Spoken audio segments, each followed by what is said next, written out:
the trickiest thing about pop-up video was we knew in development, part of why it is the show that it is that in development we realized that calling up the artists was not going to yield anything interesting whatsoever.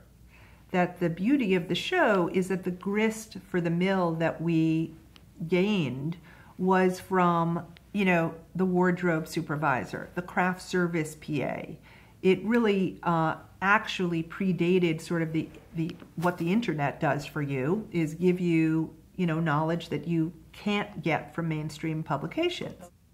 They came from cast, and a cast meaning like 90th dancer in the Janet Jackson video, not Janet Jackson cast, or crew, you know, usually not even the director, because the director needed to work again, whereas the source of craft service PA, you know, it was a different level of stakes. So the point being that we really knew what we were inventing. It was also, you know, right up my alley, visually compelling, super clean, a little bit funny, very tight brand.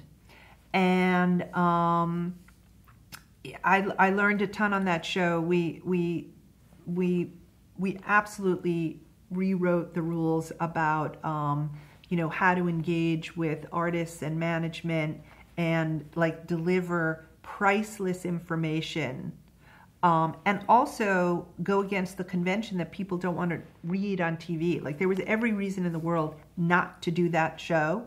You had to read, it was graphic intensive, it took away from the original art, the bloop sound was annoying. We had, you know, 8 months of, you know, debate over the bloop sound. Should we have it? Too annoying.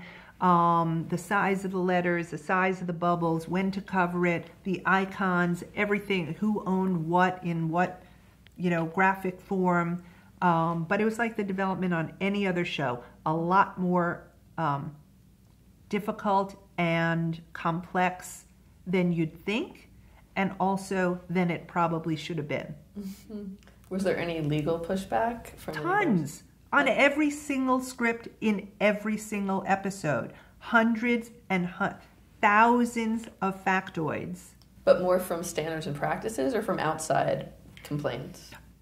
Mostly standards and practices and our own legal team who vetted every pop.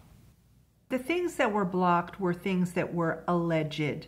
And we never in pop-up went for a pop that said, you know, something nefarious or spurious. We did kind of with a wink use the word allegedly as like a punctuation mark to something widely known, you know, the benign form of widely known but never written down is like, you know, something in a rider, in a dressing room rider, the green M&Ms, you know, whatever the famous story would be. And the slightly nefarious would be around drug use or, you know, showing up drunk. Like we would never go that far if unsubstantiated.